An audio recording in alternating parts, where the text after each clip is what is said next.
OG Anunoby for the win, greatest comeback in history. Napatalon doon si Taylor Swift.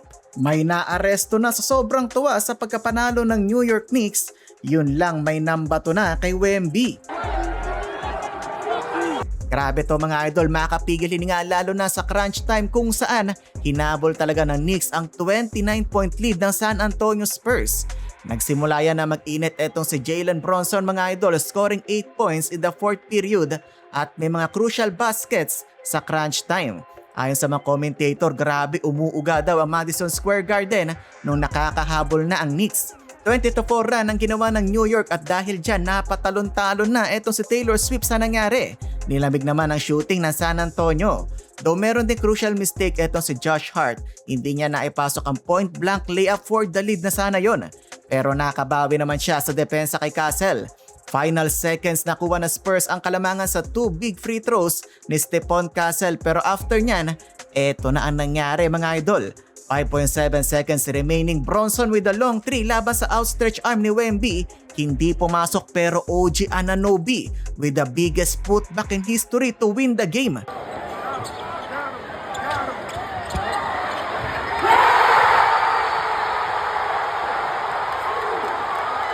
Yumanig ang arena sa nangyari, ending nakuha pa nga nila ang panalo, down ng 29 na ipanalo pa nga yung laban. 107-106 at gawing 3-1 na ang serye. Grabe yung sigawan ng tao sa pangalan ni OG Anunoby.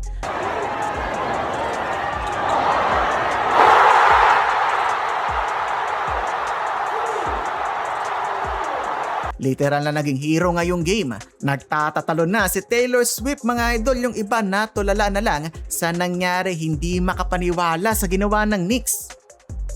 Yun lang, after the game nagkagulo na naman mga idol sa sobrang tuwa ng mga Knicks fans sa iba't ibang parte ng New York City kung saan mga idol merong pang naaresto matapos di umano magpaputok ng kung anong fireworks sa gitna ng crowd. Hindi pa nabe-verify kung ano talaga ang nangyari, bakit nagka-arestuhan.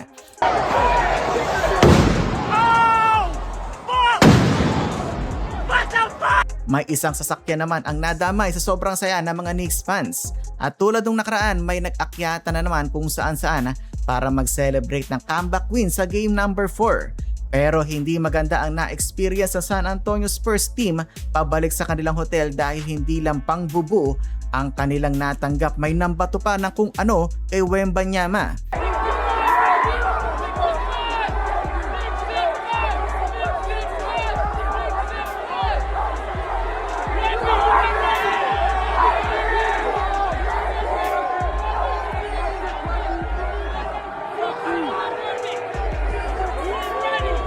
May isa pang fan ng Spurs ang parang nasa zombie apocalypse na at napatakbo na lang sa mga fans ng Knicks.